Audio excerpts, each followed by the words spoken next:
போதும் வடிவல்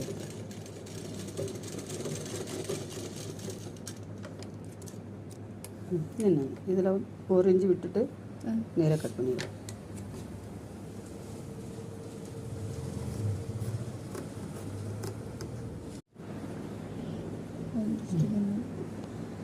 சரி லைனிங்கில் அடிச்சாச்சா?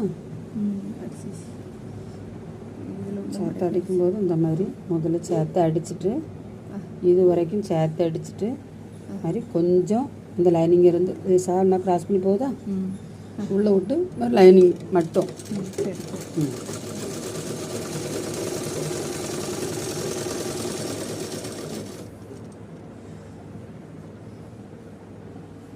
பரவாயில்ல. நம்மளுக்கு ரேஷன் கடை வேட்டி இடத்துலையும் பொங்கலுக்கு தருவானே.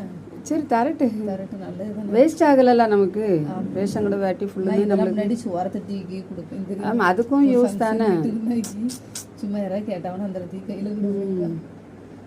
முன்னாடி அடிக்கடி லைனிங் நல்லா இருக்கும்ல. நல்லா இருக்குன்னா நம்ம காட்டன மாதிரி இருக்கான்னு பார்த்தா இருக்காது, கொஞ்சம் நசு நசுன்னு இருக்கும். பாவடைக்கெலாம் உள்ள தாராளம் போடலாம்.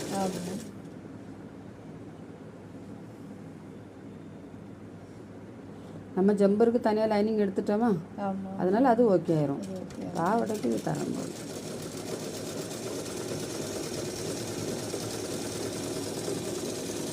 அடிக்கணுமா இதில் அடிக்கணுமாக்கா?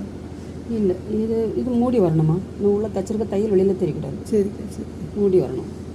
சரி சரியா? கை பார்ப்போம். இந்த சைடு விட்டு கயிறு அந்த சைடு விட்டு.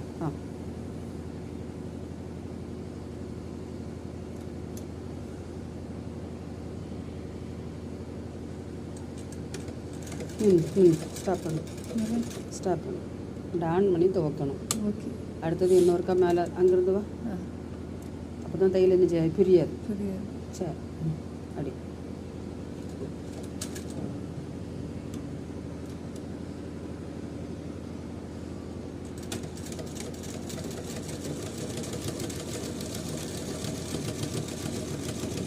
புரிஞ்சுட்டா? புரிஞ்சிச்சு. சரி ஜம்னு இருக்குது. நீ தைச்சதா அந்த மாதிரி இருக்குது, அழகாக இருக்குது, சூப்பராக தைச்சிருக்கா.